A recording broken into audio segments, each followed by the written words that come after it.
Hey gang, it's Ron over at CTREIA. Okay, so here's a video today, and I don't have a script, so I'll try to get through it without rambling. I want to go over the nuances of a deal I've done, okay? And I think it's a good illustration of how to create a lifetime income stream with a relative small amount of money. So let me tell you about the deal first and how I structured it, plus the pricing and buy, sell, everything, and the terms, and how that relates to really just creating retirement money with one deal. And it's not even a lot of money that I put down. So I bought a 4-family, and this is about 10 years ago, okay? So I understand these pricing, not today, but you're gonna understand the strategy, okay? So I bought a 4-family in Middletown, Connecticut for $182,000, roughly 10 years ago. And I put down about $45,000, right? Had to go to a bank, everything. I didn't know how to buy owner financing back then. I just didn't know. You know, I just thought you go to a bank, right? And I didn't have a job, so my wife had to get the mortgage, but it was about $45,000 down, roughly. And I owned it for the last 10 years. I just sold it, and I'll tell you about the terms on that too. And so, you know, $45,000, so I got to enjoy roughly, you know, about $1,200 to $1,500 a month in cash flow for the last 10 years, to say nothing of the principal pay down by the tenants, right? That my loan's getting smaller every single month, okay? And I'll share that number in a minute. And plus I get the tax benefits. I mean, it's awesome. That's real estate in a nutshell right there, right? I get to use the bank's money to get all the appreciation, all the cash flow, all the tax benefits, and you're gonna love how I sold it. So, I don't know, 6 months ago, maybe not even that long ago, I sold it. I sold it for $425. Okay, I think, oh, that's a good number.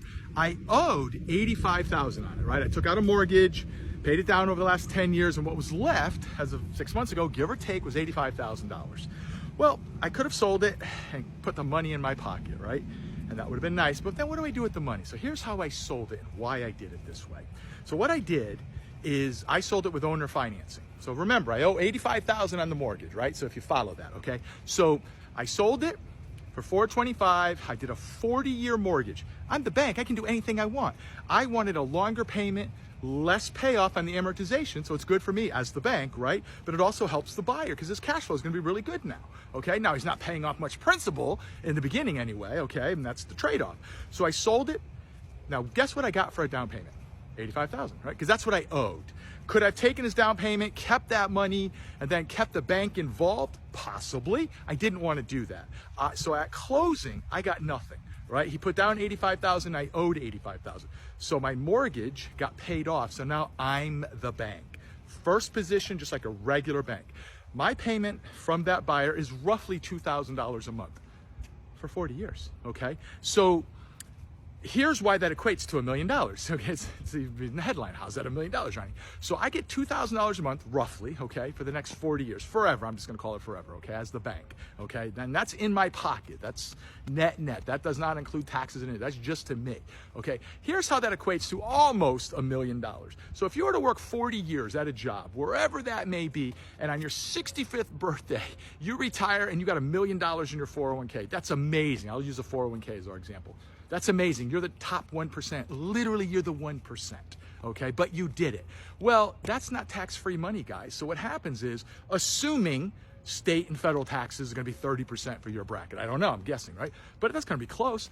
Well, now you're left with $700,000. You think $700,000 is, using the 4% rule, this is the rule, guys, it's not my rule, it's the rule, Google it. The 4% rule states that you can pull, out of $700,000, you can pull 4% of that is $28,000 a year, or $2,300 a month.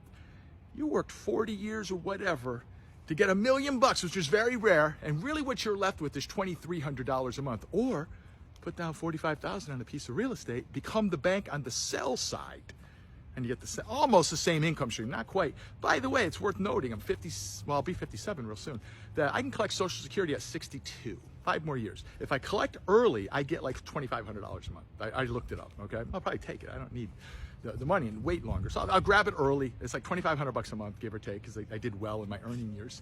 And it's like, man, I almost eclipse a lifetime of earning relative to Social Security with one real estate deal, $45,000 down. Okay, now I understand the prices 10 years ago aren't gonna apply today, but the philosophy's the same, guys.